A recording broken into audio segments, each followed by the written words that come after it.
नमस्कार। एक बार पुनः आप सभी का स्वागत है। आज गरुड़ पुराण वाचन का छठा दिन है और हम कौन सा अध्याय करेंगे? छठा।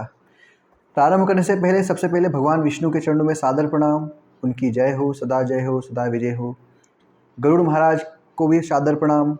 यहाँ पर विराजमान सभी दृश्य अदृश्य शक्तियाँ, उन सभी को भी प्रणाम।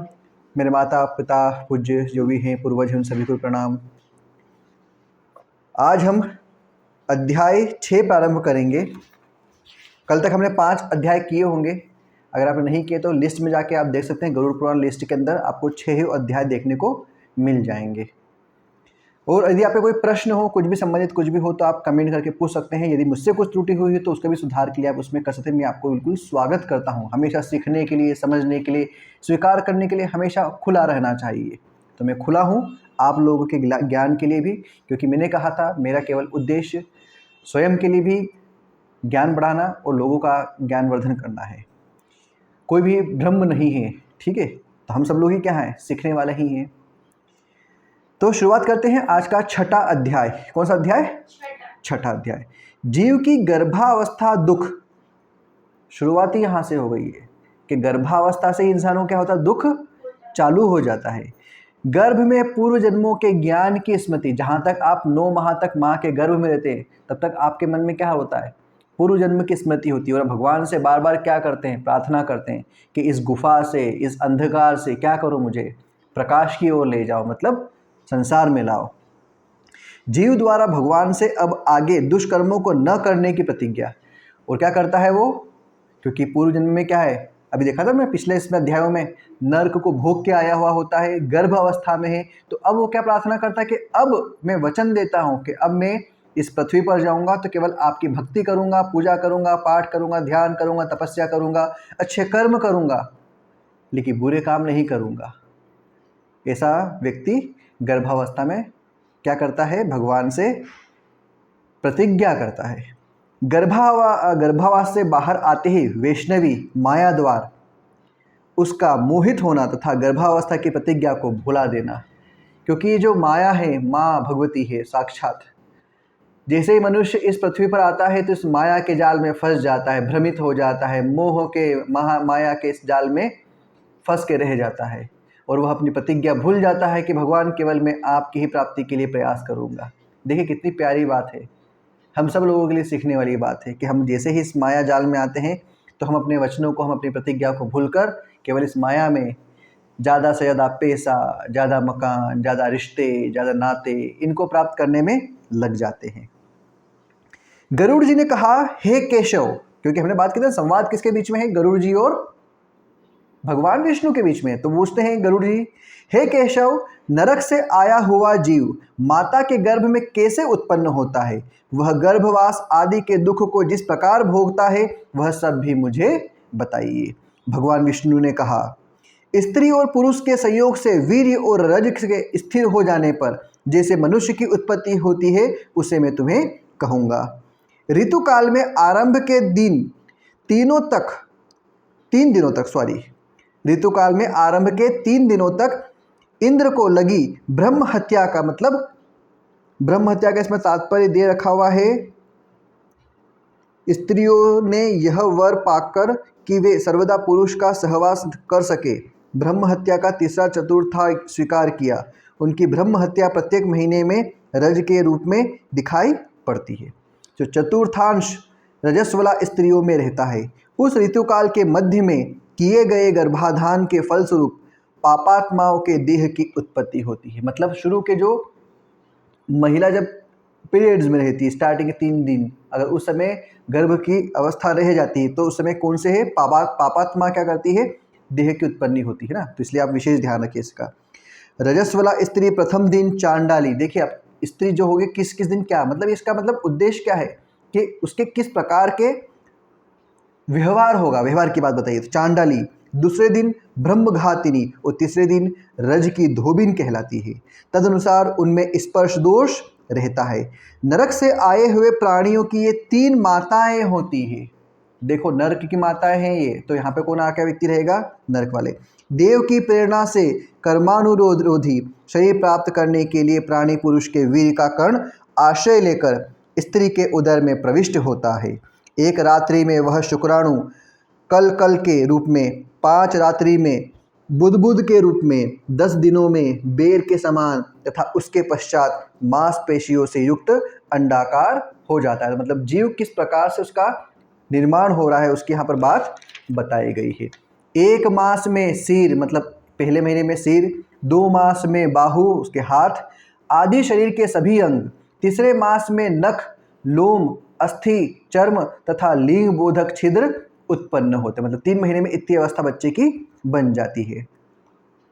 4थे मास में रस, रक्त, मांस, मेदा, अस्थि, मज्जा और शुक्र ये 7 धातुएं तथा 5वें मास में भूख प्यास पैदा होती है।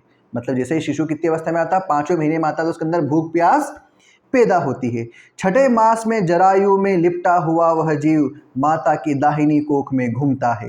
मतलब 6ठे माह से वो घूमना चालू कर देता, बाहर आने के लिए तैयार हो जाता है। और माता के द्वारा खाए पिए अन्न आदि से बढ़े हुए धातुओं वाला वह जंतु विष्ठा मूत्र के दुर्गंध युक्त गड्ढे में गर्भाशय में सोता है। क्योंकि माँ का गर्भ क्या है ना, एक प्रकार से क्या है, रक्त मांस का थैला ही है।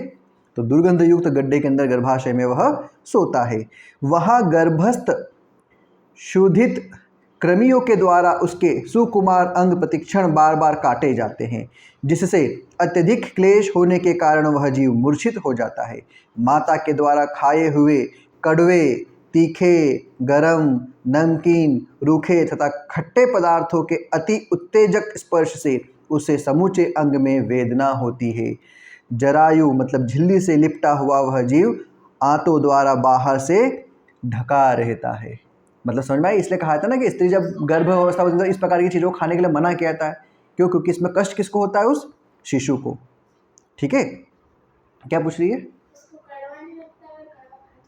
अभी वो खाने का थोड़ी ना, अभी तो केवल क्या है, उसको केवल रक्त के द्वारा ही क्या है, नाली के द्वारा उसका रक्त से केवल क्या हो रहा है, संचय हो रहा है। मतलब उसका जो शरीर बन रहा है कैसे बन रहा है? केवल रक्त से बन रहा है। अभी भोजन तो थोड़ी खा रहा है कोई अंदर बैठ के। वो जहाँ तक वो बाहर नहीं आएगा गर्भ से तब तक वो भोजन नहीं करेगा। केवल माँ की जो नाभि से जो जुड़ी हुई रहती है ना, उसके नाभि से जो जुड़ी हुई रहती है नाल जिसको बोलते हैं, उसी से क्या हो, उसके रक्त के द्वारा ही उसकी सब पूर्ति होती है। उसकी पीठ और गर्दन कुंठलाकार रहती है। इस प्रकार अपने अंगों से चेष्टा करने पर असमर्थ होकर वह जीव पिंजरे में स्थित पक्षी की भांति माता की कुक्षी में अपने सिर को दबाए हुए पड़ा रहता है। भगवान की कृपा से अपने सैकड़ों जन्मों के कर्मों का स्मरण करता हुआ वह गर्भस्थ जीव लंबी श्वास लेता है। ऐसी स्थिति में भला उसे कौन सा सुख प्राप्त हो सकता है? मांस, मज्जा आदि 7 धातुओं के आवरण में आवृत वह ऋषिकल्प जीव भयभीत होकर हाथ जोड़कर विकल वाणी से उन भगवान की स्तुति करता है जिन्होंने उसको माता के उदर में डाला है। 7वें महीने के आरंभ से ही सभी जन्मों के कर्मों का ज्ञान हो जाने पर भी गर्भस्थ प्रसूति वायु के द्वारा चालित होकर वह विष्ठा में उत्पन्न सहोदर उसी पेट में उत्पन्न अन्य कीड़े की भांति एक स्थान पर ठहर नहीं पाता। मेरे मन में भी फिलहाल यहाँ पर एक भाव उठा है, पता नहीं क्यों मन में विचार आया, मैं व्यक्त करता हूँ। सही हूँ गलत हूँ मुझे पता नहीं है। हमने 2-3 दिन के अंदर क्या पढ़ा था? नर्क के बारे में पढ़ा था कि नर्क में ऐसा होता है, खून की नदी है, ये है वो है। तो मुझे ऐसा लग रहा है कि जो अलग अलग माह बताए गए हैं जीव के इसके गर्भ के अंदर, तो कहीं ये गर्भ के अंदर की स्थिति को तो नर्क नहीं बताया गया है। हो सकता है कि जिस प्रकार बताया ना कि वैतरणी नदी, तो ये गर्भ ही क्या है? खून की पूरी वैतरणी नदी है। इसी के अंदर क्या कर रहा है? वो हर प्रकार के दुख को झेल रहा है और उस नर्क से बाहर आने के लिए, मतलब उस भूलोक में आने के लिए क्या कर रहा है? तड़प रहा है। तो हो सकता है ये भी एक नर्क का क्या हो, उसके लिए जगह हो। मैं सही हूँ गलत हूँ मुझे पता नहीं है, लेकिन मैंने कहा मेरे मन में भाव उठा कि ऐसा हो सकता है कि जो माँ गर्भ में रहता है, मतलब बच्चा जब माँ के गर्भ में रहता है उस समय मतलब मान के चलो कि नर्क के अंदर क्या कर रहा है? वो रह रहा है, जो परेशानियां झेल रहा है ना? हो सकता है। चलिए आगे बढ़ते। जीव कहता है पता नहीं किसने याद किया, हो सकता प्रभु ने याद किया। हे प्रभु धन्यवाद। जीव कहता है मैं लक्ष्मी के पति, जगत के आधार, अशुभ का नाश करने वाला तथा शरण में आए हुए जीवों के प्रति वात्सल्य रखने वाले भगवान विष्णु की शरण में जाता हूँ। हे नाथ, आपकी माया से मोहित होकर मैं देह में अहम भाव तथा पुत्र और पत्नी आदि में ममत्व भाव के अभिमान से जन्म मरण के चक्कर में फंसता हूँ। देखिए कितनी महत्वपूर्ण लाइन बोली है यहाँ पर कि जन्म मरण के चक्कर में क्यों फंस रहा है। वो समझ में आ रही है आप लोगों की बात? समझ में आ रही? जन्म मरण के चक्कर में क्यों फंस रहा, साफ साफ लिखा है। आपकी माया से मोहित होकर, मतलब क्या है? मोह, मोहित होकर मैं देह में अहम भाव, देह मतलब किसी व्यक्ति, चाहे वो बीवी हो, बच्चे हो, माँ हो, देह भाव में तथा पुत्र और पत्नी आदि में ममत्व भाव, ममता का भाव, अभिमान से जन्म मरण के चक्कर में, अभिमान के भाई मेरी पुत्र, मेरी पुत्री, मेरा मकान, मेरा धन, इस अहम भाव के चक्कर में क्या होता है? जन्म मरण के चक्कर में वह फंस जाता है। बेसिकली इसको सब चीज़ छोड़ना है। हमारा जन्म क्या हुआ है? देखो बहुत अच्छी बात मन में आ रही है कि अगर हमको चीज़ क्या करना है, छोड़ना है ना। इस जन्म के अंदर हमको क्या करना है? सब चीज़ छोड़ना। लेकिन हम चीज़ काय में लगे हुए, सब चीज़ पकड़ने में। एक पुत्र हो जाए तो बोले एक और चाहिए, एक मकान हो जाए तो बोले एक और चाहिए, 1 लाख जमा हो जाए तो बोले कि 1 लाख और चाहिए। तो हम चीज़ें क्या कर रहे हैं? वो बढ़ाने में लगे हुए हैं। और बंधन का कारण भी क्या है? ये सब चीज़ें हैं। बेसिकली हमें करना क्या है? इन सब चीज़ों को छोड़ना, जिसको वैराग्य कहा गया है। चलिए समझते हैं आगे। मैंने अपने परिजनों के उद्देश्य से शुभ और अशुभ कर्म किए, किंतु अब मैं उन कर्मों के कारण अकेला जल रहा हूँ। उन कर्मों के फल भोगने वाले पुत्र कलत्रादि अलग हो गए। यदि इस गर्भ से निकलकर मैं बाहर आऊँ तो फिर आपके चरणों का स्मरण करूँगा और ऐसा उपाय करूँगा जिससे मुक्ति प्राप्त कर लूँ। विष्ठा और मूत्र के कुएं में गिरा हुआ तथा जठाग्नि से जलता, देखो जठाग्नि मतलब वही अग्नि से जलने वाली बात हमने कही थी। तो यहाँ पे माँ की जो जठाग्नि है, मतलब गर्भ के अंदर भूख लगने की जो गर्मी होती है, जठाग्नि से जलता हुआ एवं यहाँ से बाहर निकलने की इच्छा करता हुआ मैं कब बाहर निकल पाऊँगा। जिस दीन दयालु परमात्मा ने मुझे इस प्रकार विशेष ज्ञान दिया है, मैं उन्हीं की शरण ग्रहण करता हूँ। मतलब सोचो, एक प्रकार से नरक में फंसा हुआ है माँ के गर्भ में, वो क्या है, और बाहर आने के लिए भगवान से बार बार प्रार्थना कर रहा है, जिससे मुझे पुनः संसार के चक्कर में न आना पड़े, अथवा मैं माता के गर्भ से कभी भी बाहर जाने की इच्छा नहीं करता, क्योंकि बाहर जाने पर पाप कर्मों से पुनः मेरी दुर्गति हो जाएगी। इसलिए यहाँ बहुत दुख की स्थिति रहकर भी मैं खेद रहित होकर अपने चरणों का आश्रय लेकर संसार से अपना उद्धार कर लूँगा। मतलब बार बार उसके मन में बस यही विचार उठ रहा है गर्भ के अंदर कि मैं बस भगवान की भक्ति करूँगा, बस मैं अपना उद्धार कर लूँगा, वापस माँ के गर्भ में नहीं आऊँगा। लेकिन यहाँ पर मोह माया के चक्कर में रोज़ फंसते जाते हैं, हम भी फंसते जाते हैं। श्री भगवान बोले, इस प्रकार की बुद्धि वाले एवं स्तुति करते हुए 10 मास के ऋषिकल्प उस जीव को प्रसूति वायु प्रसव के लिए तुरंत नीचे की ओर ढकेलता है। 10 माह जैसे पूरे होते, 9 माह कंप्लीट हुए, 10वें माह में जैसे आया तो क्या होगा, उसको नीचे की तरफ गर्भ में ढकेलते हैं वायु के द्वारा। प्रसूति मार्ग के द्वारा नीचे सिर करके सहसा गिराया गया वह आतुर जीव अत्यंत कठिनाई से बाहर निकलता है और उस समय वह श्वास नहीं ले पाता है तथा उसकी स्मृति भी नष्ट हो जाती है। अभी अंदर सब स्मृति थी कि मैंने क्या क्या अभी तक कर्म किया, मुझे क्या क्या करना है, लेकिन जैसे ही वो गर्भ से बाहर आया अब उसकी स्मृति, सब स्मृति मतलब याददाश्त, सब कुछ क्या हो गई, खत्म हो गई। पृथ्वी पर विष्ठा और मूत्र के बीच गिरा हुआ वह जीव मल में उत्पन्न कीड़े की भांति चेष्टा करता है और विपरीत गति प्राप्त करके ज्ञान नष्ट हो जाने के कारण अत्यधिक रुदन करने लगता है। इसमें क्या बताया, रुदन मतलब रोना, कि जैसे ही वह संसार में आया तब वाह वाह चालू कर देता है। अब वो भूल गया कि मैं भगवान की भक्ति के लिए आया हूँ, ये आया वो आया। उसको क्या चाहिए, श्वास चाहिए, खाना चाहिए, पीना चाहिए, लोग चाहिए, फिर जब बड़ा होगा धन चाहिए, चीज़ें चाहिए, और काम चालू, क्योंकि उसकी स्मृति जो थी वो क्या हो गई, नष्ट हो गई, खत्म हो गई। हे प्रभु, गर्भ में, रुग्णावस्था में, शमशान भूमि में तथा पुराण के पारायण तथा श्रवण के समय जैसी बुद्धि हो। देखिए समझ में आया यहाँ पर बात, हमें ग्रंथ क्यों पढ़ना चाहिए, क्यों सुनना चाहिए, आपको भी सुनना चाहिए, क्यों पढ़ना, साफ साफ लिखा हुआ है कि सबसे पहले इंसान की मति,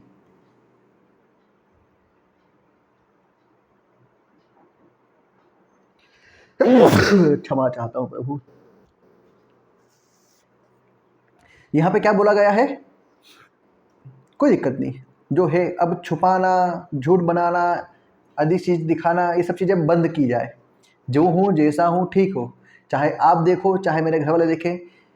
अब मुझे एडिट करके बहुत अपने आप को अच्छा दिखाने की आवश्यकता नहीं है। जो हैं जैसे हैं वैसे ही रहो, उसमें ही सत्यता है, उसमें ही हमारे जीवन की सार्थकता है। बहुत बेवकूफ़ बना लिया लोगों को और बहुत बेवकूफ़ बना लिया खुद को, अब नहीं। चलिए आगे बढ़ते हैं। साफ साफ क्या बोला गया है? सबसे पहली मति कहाँ आती है इंसान की? गर्भ में। बिहार में चर्चा करी कि उसके अंदर क्या थी? मति थी कि मैं अब जाके भगवान प्राप्ति के लिए ही प्रयास करूँगा। लेकिन इंसान क्या करता है? माया के जाल में आके फंस जाता है। लेकिन पर उसकी मति को वापस जागृत होती है रुग्णावस्था में। रुग्णावस्था मतलब बीमारी के समय। जब बीमार होता है तो भी उसको समझ में आता है कि पता नहीं कब मैं निपट सुलझ जाऊंगा भगवान का। फिर उस समय राम राम जो भी कृष्ण है, जिसको जो भी मन में होता है वो क्या करता है? भगवान का नाम जपता है। किस समय? बीमार पड़ा रहता है जब, कि भगवान ठीक कर दे, भगवान ठीक कर दे। जैसे ही ठीक होता फिर से मति गई। शमशान भूमि में जैसे ही हम कहाँ जाते हैं? शमशान। क्या व्यक्ति मर गया, हमारा पड़ोसी मर गया, हमारे रिश्तेदार मर गया, हमारा सगा संबंधी मर गया, तो बड़ा मन में क्या होता है? वैराग्य जागता है कि संसार में कुछ नहीं धरा है रे, फालतू मोह माया पड़े हैं। क्षणिक इसको बोलते हैं क्षणिक वैराग्य, है ना। या फिर इसको बोलते हैं शमशान वैराग्य बोलते हैं। मतलब शमशान में ही क्या होता है? इंसान का वैराग्य जागता है। वैराग्य मतलब चीज़ों को सार्थकता, सत्य समझने की चीज़ें। और आखिरी है पुराण पारायण। जैसे बिहार में पारायण कर रहा हूँ ना, मतलब पढ़ रहा हूँ, तो पुराण पारायण के समय या फिर श्रवण, जैसे आप लोग सुन रहे हैं, आप लोग भी सुन रहे हैं, तो इस समय आपकी मति आ रही हो कि हमें क्या क्या करना और क्या क्या नहीं करना है। जैसी बुद्धि होती है वह यदि स्थिर हो जाए, देखिए स्थिर होना बहुत जरूरी है, तो कौन व्यक्ति सांसारिक बंधन से मुक्त नहीं हो सकता। ध्यान रखने वाली बात है। मुक्त होने के लिए स्थिर बुद्धि होना बहुत आवश्यकता है कि बस अब मुझे केवल भगवान प्राप्ति के लिए ही प्रयास करना है, बाकी सब चीज़ों को कर्तव्यनिष्ठ होकर केवल कर्तव्य पालन के लिए करना है। जितना भगवान के द्वारा हमें कर्तव्य दिया है केवल उसका पालन करना, बाकी टोटल जीवन मुझे भगवत प्राप्ति, मुक्ति, मोक्ष, निर्वाण, जिसको भी आप समझते हैं उसके लिए मुझे प्रयास करना है। स्थिर बुद्धि। हे प्रभु सामर्थ्य दीजिए, आपके सामर्थ्य के बिना संभव नहीं है। व्यक्ति सांसारिक बंधन से मुक्त नहीं हो सकता है। कर्म भोग के अनंतर जीव जब गर्भ से बाहर आता है तब उसी समय वैष्णवी माया उस पुरुष को मोहित कर लेती है। उस समय माया के स्पर्श से वह जीव विवश होकर कुछ बोल नहीं पाता, प्रत्युत शेषवादि अवस्थाओं में होने वाले दुखों को पराधीनता की भांति भोगता है। उसका पोषण करने वाले लोग उसकी इच्छा को जान नहीं पाते, अतः प्रत्याख्यान करने में असमर्थ होने के कारण वह अनभिप्रेत मतलब विपरीत स्थिति को प्राप्त हो जाता है।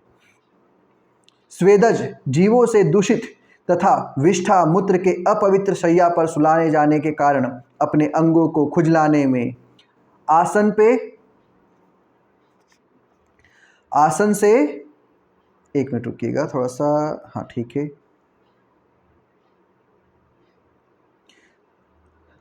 आसन से उठने में तथा अन्य चेष्टाओं को करने में वह असमर्थ रहता है। जैसे एक कृमि दूसरे कृमि को काटता है, उसी प्रकार ज्ञान शून्य और रोते हुए उस शिशु की कोमल त्वचा को डांस, मच्छर और खटमल आदि जंतु व्यथित करते रहते। बात समझ में आ रहा है? हमने एक इस अवस्था की बात कब करी थी? जब इंसान मरणासन्न होता है, कुत्ते की भांति हमने बात की थी कि जब इंसान बुजुर्ग हो जाता है तो क्या होता है? कुत्ते की भांति, मतलब परिवार वालों ने जो हमको दे दिया सूखा पक्का समय पे बेसमय पे जैसा दे दिया हमने चुपचाप खा लिया, ना हमारे शरीर में ज़्यादा ताकत है ना कुछ करने की क्षमता है। ये अवस्था बात कही थी। वो भी क्या है? एक प्रकार से नर्क की अवस्था तक पहुंचने के लिए स्टार्ट हो गया है। इसी प्रकार यहाँ पे किसकी बात बोली है? शिशु की। शिशु मतलब जब तक वो बोल नहीं सकता, अपनी चीज़ों को बता नहीं सकता। अब क्या है? बच्चा जैसे ही आपने उसको जहाँ पटक दिया, अब हो सकता है उसको चींटी काट रही हो, मच्छर काट रहे हो, खटमल काट रहे हो, माँ ने जितना ध्यान रख लिया ठीक। अब उसको भूख लग रही, माँ ने दूध पिला दिया तो ठीक, मतलब अब लेटरिन में पड़ा हुआ है, हो सकता है 2 घंटे से रात भर में माँ को नींद आ गई, रात में 2 घंटे लेटरिन में पड़ा हुआ है। समझ में आ रही? मतलब विष्ठा। तो ये क्या है? ये उसके कर्मों का फल नहीं बोल सकते, लेकिन उसको समझाने के लिए बात बताई गई है यहाँ पर। इस प्रकार शेषवावस्था का दुख भोग कर वह पौगण्य अवस्था में भी दुख ही भोगता है। तदंतर युवावस्था प्राप्त होने पर आसुरी संपत्ति को प्राप्त होता है। आसुरी संपत्ति से मतलब क्या है? दंभ, घमंड, अभिमान, क्रोध, कठोरता, अज्ञान, ये सभी क्या है? आसुरी संपदा। ध्यान रखिए, हम देखिए मेरा साथ भी होता है, ऐसा नहीं कि मैं कोई बहुत बड़ा ज्ञानी है, कोई महात्मा है, कोई कुछ, मैं कुछ भी नहीं, बहुत साधारण सा निगण्य स्थान मैं अपने आप को मानता हूँ कि बस प्रभु के शरण के। दंभ, दंभ मतलब क्या होता है? जो इंसान शातिरपन दिखाता है ना, दंभ। घमंड सबसे अधिक होता है इंसान के अंदर, मैंने ऐसा किया, मैं ऐसा कर लूँगा, हमेशा आता रहता है, लेकिन हम बार बार प्रयास करें कि प्रभु से प्रार्थना करें कि इससे दूर रहें। अभिमान, मैं ही कर सकता हूँ, दूसरा कोई नहीं कर सकता है। क्रोध, ये सबसे बड़ी समस्या है, हर व्यक्ति की समस्या है क्रोध।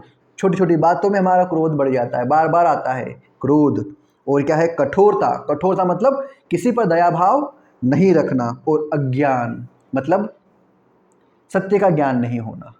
ये सब क्या है? आसुरी वृत्तियां हैं। क्या है ये? आसुरी वृत्तियां हैं या आसुरी संपत्तियां हैं। तब वह दुर्व्यसनों में आसक्त होकर नीच पुरुषों के साथ संबंध बनाता है और वह काम लंपट प्राणी, शास्त्र तथा सत्पुरुषों से द्वेष करता है। समझ में आ रही बात? जो अच्छी बात करेगा उसको क्या करेगा? उसको बुरा समझेगा, और जो उसको बोला चलो खाते हैं पीते हैं मजे करते हैं तो उसके साथ में वो खुश रहेगा। भगवान की माया रूपी स्त्री को देखकर वह अजितेंद्रीय पुरुष उसकी भाव भंगिमा से प्रलोभित होकर महामोह रूप अंधत्व में उसी प्रकार गिर पड़ता है जिस प्रकार अग्नि में पतंगा। हिरण, हाथी, पतिंगा, भौरा और मछली, ये पांचों क्रमशः शब्द, स्पर्श, रूप, गंध तथा रस, इन पांच विषयों में से एक एक में आसक्ति होने के कारण ही मारे जाते हैं। फिर एक प्रमादी व्यक्ति जो पांचों इंद्रियों के द्वारा पांचों विषयों का भोग करता है, वह क्यों नहीं मारा जाएगा? समझ में आ रही बात?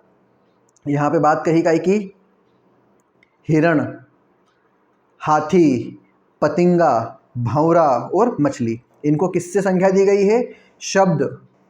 हम भी काय में फंसे हुए हैं? इसने मुझे ऐसा शब्द बोल दिया, इसने मुझे ऐसा कैसे बोल दिया? शब्द। स्पर्श, किसी से के छूने से अच्छा लगना, किसी के छूने से बुरा लगना। रूप, किसी के रूप में आसक्त होना। गंध, खुशबू। और रस मतलब स्वाद, है ना? ये क्या है? पांचों ज्ञान, पांचों इंद्रियां, इन पांचों इंद्रियों में तो हम फंसते हैं। या तो खाने के चक्कर में फंसेंगे, या सूंघने की खुशबू के चक्कर में फंसेंगे, या आंखों से देखने के चक्कर में फंसेंगे, या सुनने के शब्द सुनने के चक्कर में फंसेंगे, या फिर स्पर्श के चक्कर में फंसेंगे। ये पांचों क्या है? अधोगति, मृत्यु की तरफ ले जाने वाली इंद्रियां हैं। श्रीमद् भागवत गीता में भी इसी के बारे में विशेष बात बताई गई कि इन पांचों इंद्रियों को ही नियंत्रित करने वाला क्या कहलाता है? स्थित प्रज्ञ। और स्थित प्रज्ञ इंसान ही क्या होता है? योग सिद्ध होता है। ठीक है, योग को प्राप्त होता है। अभिष्पित वस्तु की अप्राप्ति की स्थिति में अज्ञान के कारण ही क्रोध हो जाता है, और शोक को प्राप्त व्यक्ति देह के साथ ही बढ़ने वाले अभिमान तथा क्रोध के कारण वह कामी व्यक्ति स्वयं अपने नाश हेतु दूसरे कामी में शत्रुता कर लेता है। इस प्रकार अधिक बलशाली अन्य कामी जनों के द्वारा वह वैसे ही मारा जाता है जैसे किसी बलवान हाथी से दूसरा हाथी। इस प्रकार जो मूर्ख अत्यंत दुर्बल मानव जीवन को विषयासक्ति, विषयासक्ति मतलब अलग अलग विषयों में आसक्ति मतलब अटैचमेंट के कारण व्यर्थ में नष्ट कर लेता है, उससे बढ़कर पापी और कौन हो सकता है? मतलब हम अगर इन पांचों इंद्रियों के चक्कर में फंसे तो क्या होगा? अधोगति प्राप्त होनी है। सैकड़ों योनियों को पार करके पृथ्वी पर दुर्लभ मानव योनि प्राप्त होती है। मानव शरीर प्राप्त होने पर भी द्विजत्व की प्राप्ति उससे भी अधिक दुर्लभ है। अति दुर्लभ द्विजत्व को प्राप्त कर जो व्यक्ति द्विजत्व की रक्षा के लिए अपेक्षित धर्म कर्मानुष्ठान नहीं करता, केवल इंद्रियों की ही तृप्ति में ही प्रयत्नशील रहता है, उसके हाथ में आया हुआ अमृत स्वरूप वह अवसर उसके प्रमाद से नष्ट हो जाता है। इसके बाद वृद्धावस्था को प्राप्त करके महान व्याधियों से व्याकुल होकर मृत्यु को प्राप्त करके वह पूर्ववत महान दुखपूर्ण नरक में जाता है।